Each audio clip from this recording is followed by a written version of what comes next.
بسم اللہ الرحمن الرحیم. الحمد للہ رب العالمین والصلاة والسلام على سید الانبیاء والمرسلین وعلى آلہ واصحابہ اجمعین اما بعد. قال اللہ تبارک وتعالی فی محکم تنزیلہ فاعوذ باللہ من الشیطان الرجیم بسم اللہ الرحمن الرحیم. وَلَنَبْلُوَنَّكُمْ بِشَيْءٍ مِّنَ الْخَوْفِ وَالْجُوعِ وَنَقْصٍ مِّنَ الْأَمْوَالِ وَالْأَنفُسِ وَالثَّمَرَاتِ وَبَشِّرِ الصَّابِرِينَ. محترم بزرگوں، دوستوں، جیسے کہ ہم سب جانتے ہیں، پوری دنیا ابھی تک اپنے اوپر آنے والی ایک بڑی مصیبت اور پریشانی سے ابھی پوری طرح باہر بھی نہیں نکل پائی کہ اللہ تبارک و تعالیٰ کی طرف سے ایک اور آزمائش میں مبتلا ہو چکی ہے.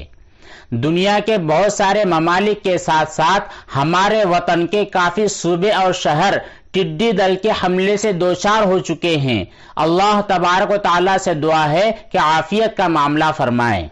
دوستوں، ٹڈی، جس کو عربی میں جراد اور انگریزی میں لوکسٹ کہتے ہیں، جس کا اطلاق نر یا مادہ دونوں پر ہوتا ہے، یہ حشرات یعنی مکوڑوں کے خاندان سے تعلق رکھتی ہے.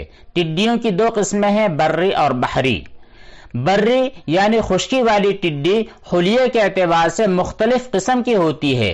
بعض بڑی ہوتی ہیں، بعض چھوٹی ہوتی ہیں، بعض سرخ رنگ کی ہوتی ہیں، بعض زرد رنگ کی، جبکہ بعض سفید رنگ کی بھی ہوتی ہیں. ٹڈی کی 6 ٹانگیں ہوتی ہیں، 2 سینے میں، 2 بیچ میں اور 2 آخر میں. اس جانور کے انڈے دینے کا طریقہ بڑا عجیب ہوتا ہے. جب انڈے دینے کا ارادہ کرتی ہے تو ایسی سخت اور بنجر زمین کا انتخاب کرتی ہے جہاں کسی انسان کا گزر نہ ہوا ہو. پھر اس زمین پر دم سے اپنے انڈے کے بقدر سوراخ کرتی ہے جس میں وہ انڈا دیتی ہے. نیز وہیں پر رکھے رکھے زمین کی گرمی سے بچہ پیدا ہو جاتا ہے. ٹڈی ان پرندوں میں سے ہے جو لشکر کی طرح ایک ساتھ پرواز کرتی ہے اور اپنے سردار کے تابع ہوتی ہے. اگر ٹڈیوں کا سردار پرواز کرتا ہے اور اڑتا ہے تو اس کے ساتھ یہ بھی پرواز کرتی ہیں، اور اگر کسی جگہ پر سردار اتر جاتا ہے تو یہ بھی ان کے ساتھ اتر جاتی ہے. عام طور پر ٹڈیاں صبح سورج کی کرن ظاہر ہونے کے بعد اپنا سفر شروع کرتی ہیں اور شام ہوتے ہوتے کسی نہ کسی علاقے میں اتر جاتی ہے اور رات بھر اس جگہ کی تمام ہریالی چاٹ لیتی ہے. پھر اگلی صبح اپنا سفر شروع کرتی ہیں. تو دوستوں، ٹڈیوں سے براہ راست کوئی جانی نقصان نہیں ہوتا، مگر مالی نقصان بہت ہوتا ہے. ایک تحقیق کے مطابق ان کا ایک جھنڈ ایک رات میں کھیتوں سے اتنا اناج وغیرہ کھا جاتا ہے جو 2500 لوگوں کے 1 سال تک کھانے کے لیے کافی ہو سکتا تھا. چنانچہ ٹڈیوں کو ختم کرنے کے لیے حکومت مختلف تدابیر اختیار کرتی ہے اور دواؤں کا چھڑکاؤ کرتی ہے. محترم بزرگوں، دوستوں، ٹڈیوں کا استعمال غذا کے طور پر بھی ہوتا ہے. اسلام میں بھی اس کا کھانا حلال ہے. بعض لوگ اس کو خشکی کا جھینگا بھی کہتے ہیں. ٹڈی میں غذائیت بھی ہوتی ہے. بعض ماہرین کے مطابق اس کے اندر پروٹین، خالص آئل، کیلشیم، آئرن، فاسفورس وغیرہ پائے جاتے ہیں. اس کے استعمال سے انسان میں قوت مدافعت بڑھتی ہے، اور اس کو کھانے کا طریقہ بھی جھینگے سے ملتا جلتا ہی ہے. جس طرح جھینگے کے اوپر کا سخت حصہ الگ کر کے نرم حصہ پکا کر غذا کے طور پر استعمال ہوتا ہے، اسی طرح ٹڈی بھی کھائی جاتی ہے.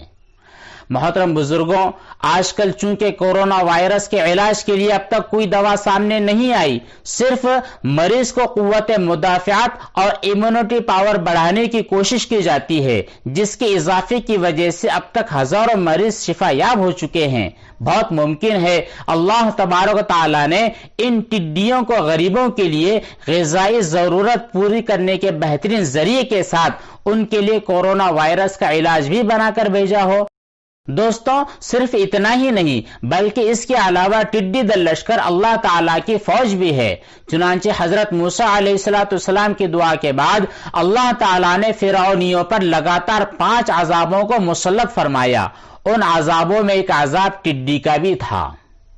فرعون اور اس کی قوم پر ٹڈیوں کو اللہ تعالیٰ نے مسلط کر دیا۔ جب ان کا کفر و تکبر، ظلم و ستم بڑھنے لگا تو اللہ تعالیٰ نے اپنے قہر و عذاب کو ٹڈیوں کی شکل میں بھیج دیا کہ چاروں طرف سے ٹڈی دل کے بادل جھنڈ کے جھنڈ آ گئے، جو ان کی کھیتوں اور باغوں کو یہاں تک کہ ان کے مکانوں کی لکڑیوں تک کھا گئیں، اور فرعونیوں کے گھروں میں یہ ٹڈیاں بھر گئی جس سے ان کا سانس لینا مشکل ہو گیا۔ مگر بنی اسرائیل کے مومنین کے کھیت، باغ اور مکانات ان ٹڈیوں کی الغار سے بالکل محفوظ رہے۔ چنانچہ یہ دیکھ کر فرعونیوں کو بڑی عبرت ہوئی اور آخر اس عذاب سے تنگ آ کر حضرت موسیٰ علیہ السلام کے آگے عہد و پیمان کیا کہ آپ اس عذاب کے خاتمے کے لیے دعا فرما دے تو ہم آپ پر ضرور ایمان لائیں گے۔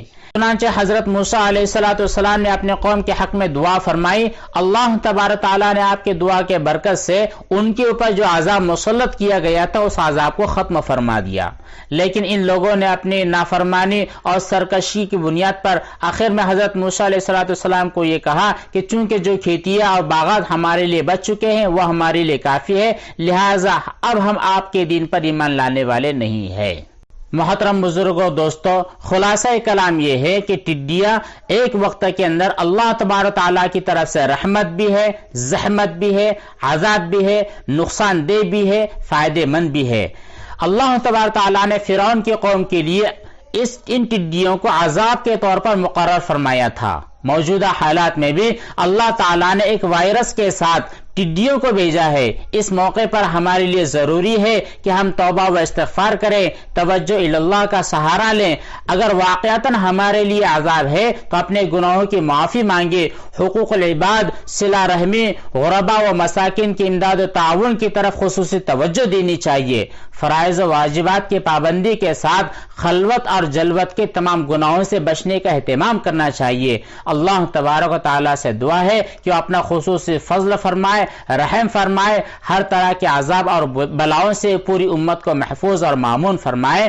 وآخر دعوانا ان الحمد للہ رب العالمین، والسلام علیکم ورحمۃ اللہ وبرکاتہ۔